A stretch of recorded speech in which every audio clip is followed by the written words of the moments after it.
வணக்கம். இது தென்துருவம் சேனல். இன்னைக்கு நம்ம வீடியோல எதை பத்தி பேச போறோம்னா, குறுகிய காலத்துல கட்சி ஆரம்பிச்சு வெற்றி பெற்றவர்கள், நீண்ட காலமாக அரசியல் பயணம் செய்தும் தோல்வி பெற்றவர்கள், இவர்களை பத்தி நம்ம பேச போறோம். முதல்ல எதை பத்தி பேச போறோம்னா, லட்சிய ஜனநாயக கட்சி. இவங்க பாத்தீங்கன்னா 6 மாசம் தான் இருக்கும் கிட்டத்தட்ட கட்சி ஆரம்பிச்சு. 6 மாசத்துலயே அவங்க என்டிஏ கூட்டணியில பாண்டிச்சேரியில 2 தொகுதி கேட்டு வாங்கி அதுல ஒரு தொகுதியில ஜெயிச்சுட்டாங்க. ஸோ 6 மாசத்துல ஒரு கட்சி கூட்டணியில ஒரு எம்எல்ஏ ஜெயிச்சு அவங்க இன்னைக்கு ஒரு கட்சி அங்க வளர்ந்துட்டு இருக்காங்க. ரெண்டாவது பாத்தீங்கன்னா தமிழக வெற்றி கழகம்.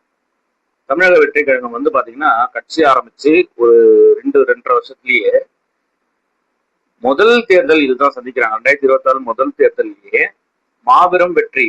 முதலமைச்சர் அதாவது ஆளுங்கட்சியாவே ஆகிற அளவுக்கு மிகப்பெரிய வெற்றி. தனியா போட்டியிட்டு தமிழக வெற்றி கழகம் ஜெயிச்சிருக்காங்க. அடுத்ததா பாத்தீங்கன்னா மக்கள் நீதி மையம். உலகநாயகன் கமலஹாசன் அவர்கள் கேப்டன் விஜயகாந்த் கட்சி ஆரம்பிச்ச மாதிரி தானும் ஆரம்பிச்சு ஒரு பெரிய அலையை உருவாக்கலாம்னு சொல்லி ஆரம்பிச்சாரு. ஆனா எந்த அலையும் உருவாகல. அதனால அவர் மிகப்பெரிய மன கஷ்டத்துல இருக்காரு. அதுக்கப்புறம் பாத்தீங்கன்னா திமுகவுக்கு ஆதரவு கொடுக்குறேன்னு சொல்லிட்டு ஒரு எம்பி சீட்டை வாங்கிக்கிட்டு அமைதியா ரெஸ்ட் எடுக்கிறாரு. ஸோ அவர் இது வரைக்கும் ஒரு எம்எல்ஏ கூட ஜெயிக்கல. ஒரு மேல் சபை எம்பி மட்டும் வாங்கிட்டு திமுகவுக்கு பிரச்சாரம் பண்றேன்னு சொல்லிட்டு இந்த தேர்தலில் அவர் நிற்கவே இல்லை. அடுத்ததா பாத்தீங்கன்னா ஏசி சண்முகம் அவர்கள் புதிய நீதி கட்சி. அவர் பாத்தீங்கன்னா கிட்டத்தட்ட 25 வருஷமா அரசியல்ல தான் இருக்காரு. கூட்டணி சின்னத்திலே தான் நிற்பாரு. அவர் சொந்த சின்னத்திலோடு நிற்க மாட்டாரு. கூட்டணி சின்னத்தில் நின்றுமே இது வரைக்கும் அவரு ஜெயிச்சது கிடையாது. இந்த முறை சுந்தர்சி அவர்கள் கூட மதுரை தொகுதி மத்திய தொகுதியில நிற்க வச்சோம். ஒரு 23% ஓட்டு என்னதான் அதிமுகவோட சேர்த்து பிஜேபியோட சேர்த்து அவ்வளவுதான் ஓட்டே வாங்கினாரு. ஸோ இந்த தடவை விஜயோட அலை மிக பயங்கரமா இருந்தது. அடுத்ததா பாத்தீங்கன்னா எஸ்டிபிஐ கட்சி. அவங்களும் பாத்தீங்கன்னா இது வரைக்கும் நீண்ட பயணத்துல இருந்தாலுமே இது வரைக்கும் ஒரு எம்எல்ஏ கூட அவங்களுக்குமே இல்லை. இதுக்கப்புறம் பாத்தீங்கன்னா அமமுக அம்மா மக்கள் முன்னேற்ற கழகம் டிடிவி அவர்கள் 2017 இருந்து ஸ்டார்ட் பண்ணி அவரும் ரொம்ப வருஷமா இருக்காரு. அவரும் இது வரைக்கும் பேசிட்டு தான் இருக்காரு தவிர ஒரு தொகுதி கூட அவர் ஜெயிக்கல. இந்த முறை தான் ஒரு எம்எல்ஏ ஜெயிச்சாரு. 2026 கூட்டணியில நின்று ஒரு எம்எல்ஏ ஜெயிச்சாரு. அந்த ஒரு எம்எல்ஏவையும் கட்சி விட்டு நீக்கிட்டாரு. ஸோ இப்போ அவருக்கு எம்எல்ஏ லிஸ்ட் போயிடுச்சு. கைக்கு வந்தது கண்ணு கட்டினது கைக்கு கிடைக்கலன்ற மாதிரி போயிடுச்சு அவருக்கு. இதுக்கப்புறம் பாத்தீங்கன்னா நாம் தமிழர் கட்சி. செந்தமிழன் சீமான்.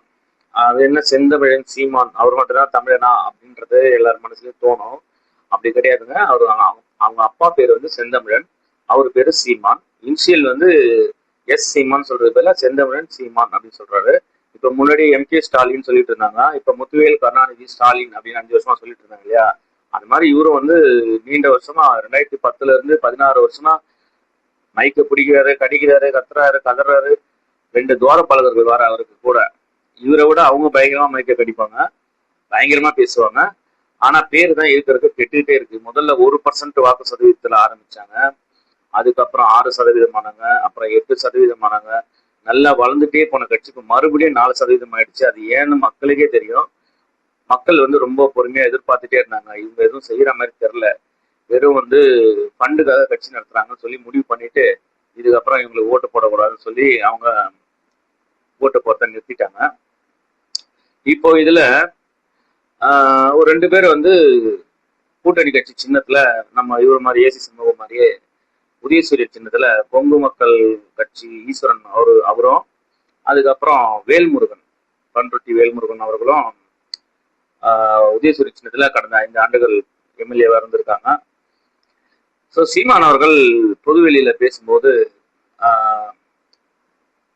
ஒருமையை பேசுறது, அவங்கள பத்தி தனிப்பட்ட முறையில பேசுறது, இதெல்லாம் கொஞ்சம் தவிர்த்தாருன்னா நல்லா இருக்கும். ஏன்னா அவருக்கு மக்கள் சீமான் அவர்கள் மேல ஒரு எதிர்பார்ப்பு வச்சுதான் இந்த 4% பேருமே ஓட்டு போட்டுருக்காங்க. 19,73,000 சம்திங் ஓட்டு தான் விழுந்திருக்கு. 20 லட்சம் கூட விழல. நீங்க 1.5 கோடி வாக்கு வாங்கினவங்களை கிண்டல் பண்றது, இழிவா பேசுறது, இதெல்லாம் கொஞ்சம் தவிர்த்துக்கிட்டீங்கன்னா ரொம்ப நல்லா இருக்கும்.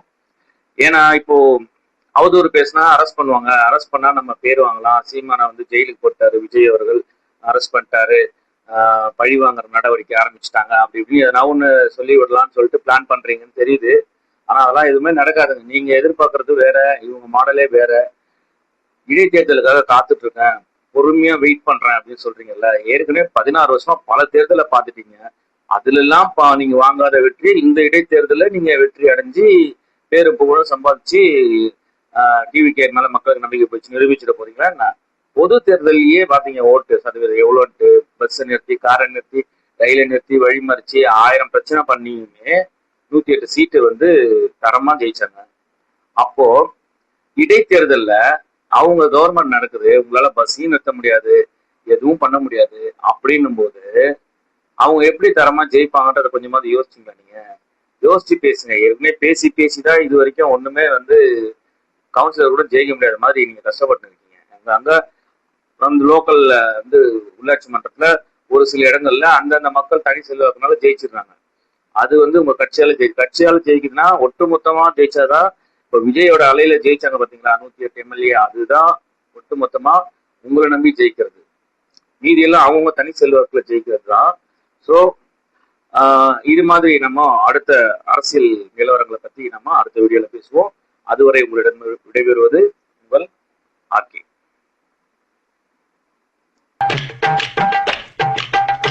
Mutas, now very busy.